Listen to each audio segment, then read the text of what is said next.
L'autre jour, dans les transports, j'ai encore vu quelqu'un lire Sapiens de Harari.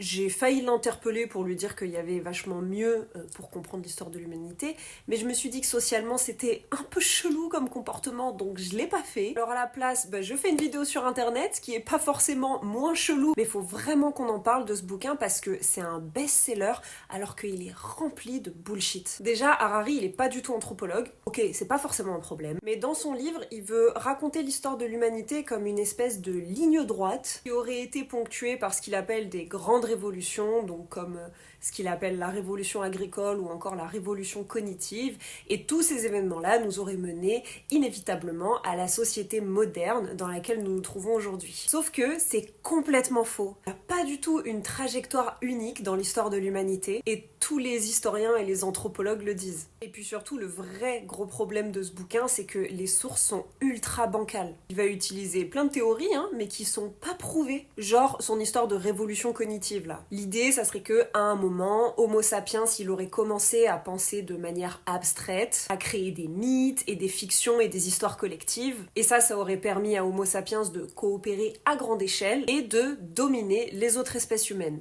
Cette théorie, pas du tout prouvée scientifiquement, voilà. Et en fait, il va utiliser plein de théories issues de la psychologie évolutionniste comme ça, et les présenter comme si c'était des faits établis. Puis, il y a un gros biais idéologique derrière tout ça. D'ailleurs, c'est le livre préféré de Monsieur Zuckerberg. Parce qu'en fait, Harari, il nous explique que l'histoire suivrait une marche inévitable, qu'on ne peut pas remettre en question l'ordre des choses, et que tout ça serait inscrit dans cette fameuse nature humaine. Genre, il dit bien que le néo-capitalisme, c'est de la merde, et que ça a rien construit dont on peut être fier, et en même temps, il dit qu'il n'y a aucune alternative, ce qui factuellement est 100% faux. D'ailleurs, à l'échelle de l'humanité, il y a beaucoup plus d'autres systèmes que celui-ci. Enfin bon, du coup, on comprend bien pourquoi Zuckerberg a kiffé. Et puis pour tout vous dire, en réalité, les théories actuelles les plus solides en neurobio, psycho ou anthropo sur cette soi-disant nature humaine laissent plutôt penser que l'être humain n'est pas du tout un être égoïste, arriviste,